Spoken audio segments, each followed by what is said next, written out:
So there's on. Oliver? How is your living situation? My living situation. Our living situation, okay. But for you? I'm very happy now. Yeah, because I was quite stressed the first week with boxes all over the place. Because we've moved to your mother's house. Exactly, for a few months. Exactly.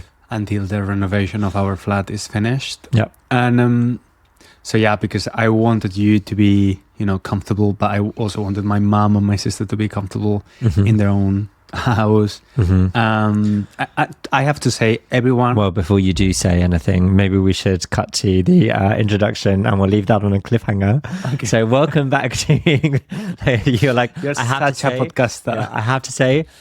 To be honest, wow. I have to say, listen to Oliver first. Yeah. So, welcome back to English and Beyond, the advanced version of the podcast. If there is anything that you find difficult to understand, then we have a transcript. We have vocabulary flashcards. Do we have language games for the advanced podcast? Do you do it for yours? Language games? No, I don't. You have to show me what that is. Okay, so we have language games for the podcast to help you consolidate your vocabulary. Maybe you should give it a go, Tessan. Thanks for the tip, Oliver. And we have as well, someone has just asked me to start doing a vocab list. So thank you very much. That. We don't have it for the English one yet, so we are going to have it in the Spanish one. Oh, I see. So thank you very much for that suggestion, and we will be doing a vocab list as well. So I'm giving myself that extra work. Let's go back to the episode. Get in here, Maria. You can come in. Bye, Maria. Bye. So we just got interrupted by your sister because this is one of the realities of cohabitation, living with someone else. Yeah. And actually this kind of, well, you were going to say before I cut you off for the sake of drama and tension, you were going to say that after the first difficult week. I'm quite pleased now that we are all living together. There's harmony and everyone is making an effort to make everyone happier. No, everyone's making an effort so that everyone feels relaxed and comfortable. Yeah. So how is it for you? Yeah, it's good. It's funny because I think one of the things that's interesting about this particular living dynamic, like this dynamic that we have here, is that we are very much in your mum's house. But as you can see from where we're recording, if you're watching the video, we've taken over her living room. Yeah, which is annexed to the kitchen. It's like an open floor kitchen. Yeah, so we have, that is a serious imposition. And there's only one bathroom. There's only one bathroom. We've taken over everything. So she is, it's funny because when you move into somebody else's house, then it's a very odd dynamic because you're not moving into a place as equals. It's not like when you rent a house with a friend and you are both there as tenants, you're there with a rental contract. When you move into someone else's house, then you should be more conscious of the fact that you are in their space. And I think that we have been good for that. But it's obviously a different thing for me because we are living in your mum's house. So I feel, you say everyone, we all feel happy and comfortable, but I don't feel totally happy and comfortable. I do feel totally happy, but I don't feel totally comfortable. And your mum is always saying to me, I want you to be totally relaxed and totally at ease, but I can't be. And I also don't think I should be, because I think if I were totally at ease, that something would be wrong. Well, I think it's normal to, let's say, we've never lived with your mom, but we spent a lot of time with your mom, and we spend a lot of time with your mom every now and then. Yeah. And when I'm at your mom's, now I have the confidence of going to the fridge and grabbing an apple if necessary. But I think you'd ask a lot of those things. I think that you... Not anymore. I would ask to if you cook bought something, it, that's fine. example. Yeah, exactly. If you're wanting to use her kitchen. But your mum has said to me, she's told me off because I'm too shy in the kitchen. I don't just go and take whatever I want or use all of her pans and her pots. And she's very particular about them. She's got good standards for her things, right? We bought her a Christmas present of a pan and she took it back and returned it and bought a different one, and a better one. And it wasn't because she was unhappy with the original. It's just that she basically, there are some design standards that she prefers. That she prefers there not to be an exposed screw on the pan so that it's easier to clean. Totally reasonable for her to do that. She knows better, obviously, than us. And but the point is, I think it would be an invasion of her space for me to go and help myself to everything in her kitchen and treat it as if it were my own, because it is not my own. Whereas when we're with my mum, I do feel much more entitled. I still ask her if I can do things at her house, but I still feel like it, because it's my mum, I'm basically entitled to do more or less what I want there. And the dynamic is very different. Yeah. No, I completely understand, but I think you will get the hang of it and you will be more relaxed as months come by. As months and years, because it is actually quite easy living with your mum. She is very nice, and also it feels a little bit like regressing to childhood, but in quite a nice way. I say quietly, because obviously you shouldn't feel this way, but it's actually really nice because she wants to cook all our meals. And like my mum, when we were staying with her for Christmas, she was insistent that she do all the washing, which is obviously, and she did all the cooking. Exactly, and you want to say no, well. But like she I think she genuinely, disgusting brats. We are disgusting brats, but I guess because it only lasted for like a couple of weeks for my mum, less than that. So I think that she genuinely was happy to do it. Like, she kept volunteering to do things. Because I think she was happy to have a child back at home, because it's a nice change.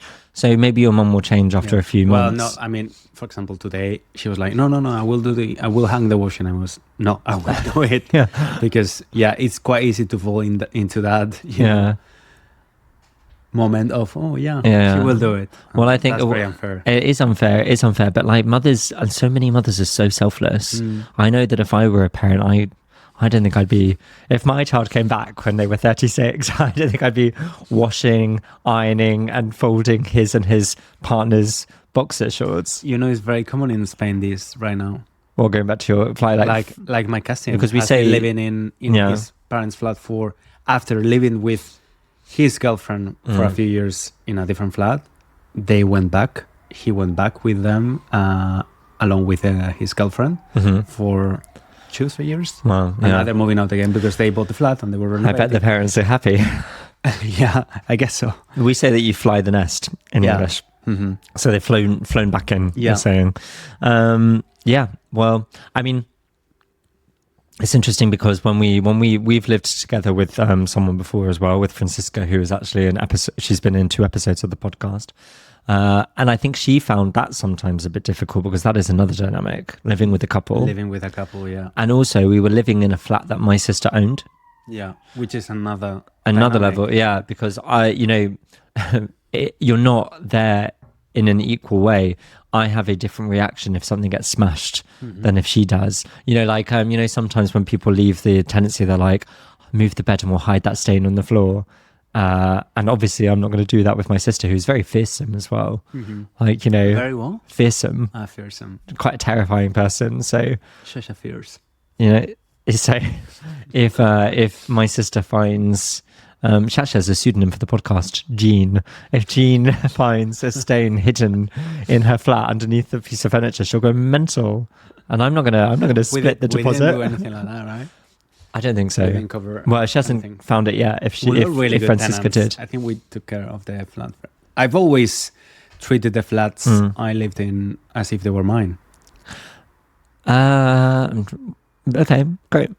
Do you? Fair enough. I think to be honest, I think it's like very in keeping with my personality in general, that I think I treat other people's things way better than I treat my own. And you're tidy as well. With other people, in other people's places. Well, how can you... Oh, you're joking. But I am tidy I would never be untidy in common... Yeah. But like, are you calling me untidy there? So I'm like, we are a bit untidy. But that's going to change. It's impossible. But it's impossible not to. That's going to change. We have an entire flat's worth of content in not tiny, but a small bedroom. Sorry, that's our mum. But a small bedroom with 2 beds in there, and an entire lifetime of things. Yeah, you have to get used to the situation for a few months, and that's fine. So, do you have any other experiences living with other people? I was just about to ask you, what is your nightmare A very typical question difference here. Much more positive, much more negative. Give me your nightmare living situation that you've had.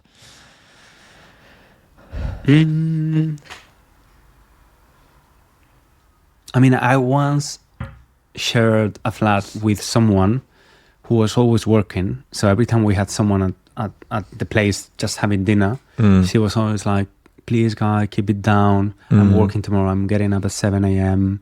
I know it's Saturday, but, you know, and it's like, it was a bit of a, she was a bit of a downer. I can understand that, you know, she wanted to sleep, but I also wanted to have my friends have a drink. She was killing the mood. 10:30 in the evening. Yeah. It wasn't even that late. Where was she from? I prefer not to disclose her nationality. Where was she actually from? Okay, I'll bleep it. But like the reason I'm surprised is just because I thought if she was British, then it might be a kind of a Spanish, you know, British difference in terms of 10:30. I actually think is quite late to have like your friends come over at 10:30 for a drink. No. But you know that there are cultural differences there, aren't there? Like 10:30 is very early in Spain. But then what else? I think I've been quite lucky with my flatmates in general. I once shared a flat with the owner, the lady lord, landlady,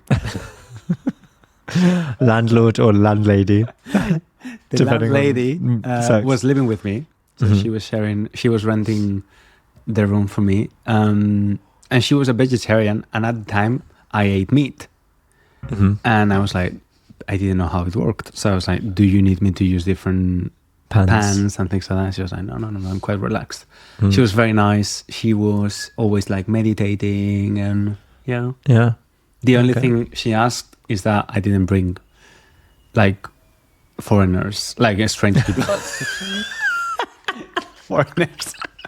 Strange people. Where is she from? She was British. Strangers. Yeah. Very good. Okay. Actually, the only person who stayed the night once was Carlota, my friend, who is a foreigner. She's Spanish, but she wasn't a stranger. She was like, this time, Cesar, it's okay. Yeah. You know? Show me your passport.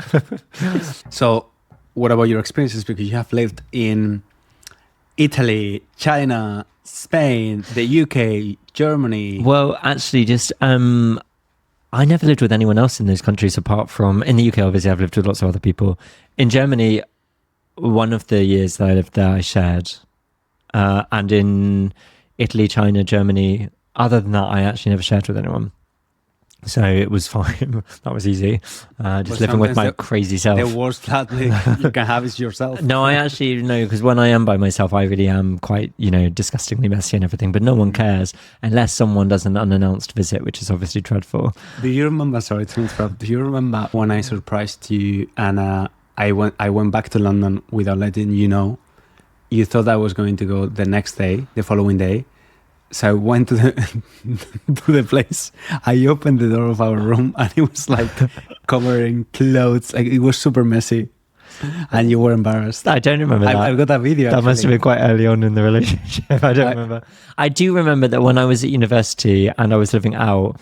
Again, I've always been relatively tidy in the communal areas, but in my space, I've been quite disgusting. And I did a lot. I guess I worked quite hard, and there was paper all over the place. Literally, I had quite a big room actually, and you could not see any floor space at all because it was just totally covered. That was your like studying technique, having paper on the floor. I don't know. I don't know how I lived that way. I lost a bag of bread in there once, and when I found it, it wasn't even moldy. It was dust. And I also know that when they did. Oh, so disgusting. Shameful. Oh. But like when they did when the estate agent wanted to do tours of the house for the next year, they had to reach out to me and be like, you can't live this way while we're renting it out. But I have improved since then. Yeah, you have actually. But yeah, I think I when I have shared with everyone, apart from actually when I was living in Germany with my two friends there that I had met, like, you know, they were strangers and they interviewed me for the room and then decided to give it to me, I left them. I was really happy with them. Well, they're your friends now. Yeah, exactly. And that was a great roommate situation.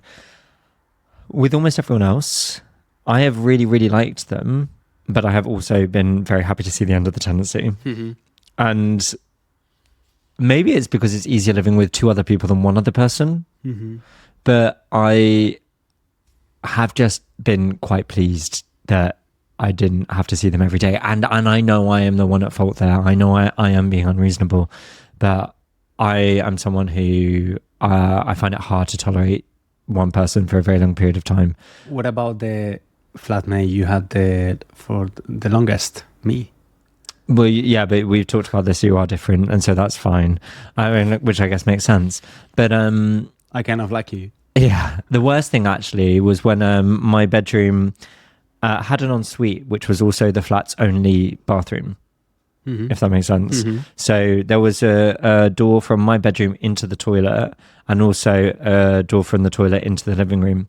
And my bed was right next to that door, and every single time a flatmate used that toilet, I heard everything, everything, every, not just like, anything like, picking up a coffee cup or just anything at all, breath. I heard. And because I know that would make me deeply uncomfortable, I would just lie in the bed absolutely still, not wanting to make the bed creak, because then they would feel uncomfortable. They probably wouldn't feel that way. But I spent so many mornings just lying totally still, because that was that was the worst aspect of cohabitation I think I've had, which is quite good. That's not that bad. Yeah. So thank you very much for being with us for this period of time. Yeah. Tell us, student, if you have or are currently experiencing these type of experiences with cry out for help if you want to tell us, complain anonymously about your current living situation. And see you next time. Thank you very much for listening. Bye bye.